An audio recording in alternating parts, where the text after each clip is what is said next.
Selamat siang pemirsa, kembali lagi bersama saya Henry Suryana dalam program World News untuk menyajikan informasi terkini dan teraktual yang kami rangkum untuk Anda.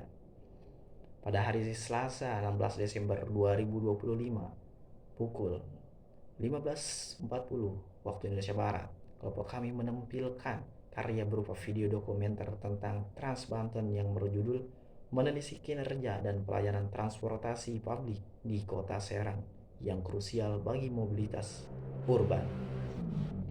Layanan ini seharusnya jadi pilihan utama, tapi minat masyarakat masih rendah. Kota Serang sebagai jantung Provinsi Banten adalah pusat aktivitas ekonomi, pendidikan, dan perdagangan dengan populasi mencapai ratusan ribu jiwa. Di sini, transportasi umum seperti Transum, bus kota resmi yang dikelola pemerintah daerah hadir sejak beberapa bulan lalu sebagai solusi akses terjangkau dan ramah lingkungan. Dirancang untuk menjangkau rute utama dari pusat kota hingga pinggiran. Transuf menargetkan pekerja kantoran, pelajar, dan pedagang pasar. Namun, realitas lapangan menunjukkan ketidakpuasan yang meluas di kalangan warga. Saat peluncuran, Transum dijanjikan sebagai moda transportasi modern dengan tarif murah, frekuensi tinggi, dan integrasi dengan transportasi lain. Rute-rutenya mencakup area strategis seperti stasiun Serang, terminal bus, hingga kawasan industri. Harapannya, warga bisa bergerak efisien tanpa bergantung pada kendaraan pribadi. Sayangnya, eksekusi operasional jauh dari ideal. Armada terbatas, maintenance lambat, dan koordinasi buruk antar instansi. Ini membuat janji manis itu terasa hampa bagi pengguna potensial.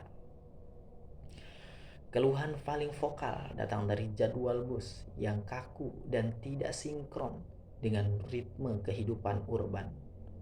Bayangkan, jam sibuk pagi pukul 7 sampai 9, penumpang menunggu hingga 30 menit di halte karena bus datang tak menentu.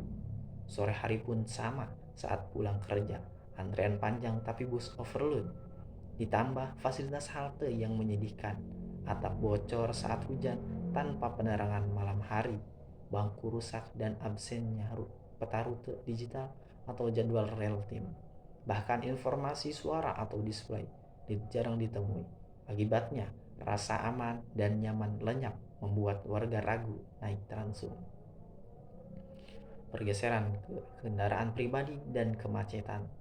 Tak heran jika warga Serang cenderung memilih motor atau mobil pribadi demi fleksibilitas waktu dan kenyamanan AC pribadi. Pilihan logis ini bagaimanapun membebani infrastruktur jalan raya kota. Lihat saja antri utama seperti Jalan Armada Yani atau Lingkar Serang. Kemacetan parah setiap jam pulang kantor, waktu tempuh dari 15 menit jadi 1 jam. Produktivitas menurun, stres meningkat, dan biaya bensin membengkak. Data lalu lintas lokal menunjukkan lonjakan kendaraan bermotor 20% per tahun sebagai besar karena kegagalan transportasi publik. Dampak lingkungan dan kesehatannya, dampaknya tak berhenti di jalan raya. Kenaikan kendaraan pribadi memicu polusi udara drastis dengan emisi karbon dioksida dan partikulat halus melebihi ambang batas WHO. Udara Serang semakin buruk, terutama musim kemarau ketika asap knalpot menumpuk. Kesehatan pernapasan warga terancam. Kasus ispa anak-anak naik, pekerja rentan bronkitis. Ini isu ekologis mendesak yang butuh aksi kolektif, bukan hanya tanggung jawab individu. Itulah berita tentang kelompok kami mengenai penayangan video dokumenter tentang Trans Banten ini, yang dimana masih sekali banyak hambatan-hambatan, banyak sebuah hal-hal yang buruk yang memang merugikan masyarakat. Namun hasil masih terbatas, anggaran terbatas, korupsi, dugaan di pengadaan, dan minim kolaborasi swasta untuk subsidi atau sponsor. Butuh komitmen lebih kuat dari DPRD dan mitra bisnis. Solusinya jelas, terapkan teknologi pelacak bus GPS real time via PP, rute ekspensif ke pinggiran, insentif tarif murah untuk pelajar dan lansia, plus pelayanan humanis seperti pramugari bus, modernisasi halte jadi prioritas. Nah, mungkin mari kita dukung transportasi publik demi Serang yang lebih hijau, efisien, dan layak huni. Laporkan keluhan Anda ke Pemda, pilih Transum mulai hari ini.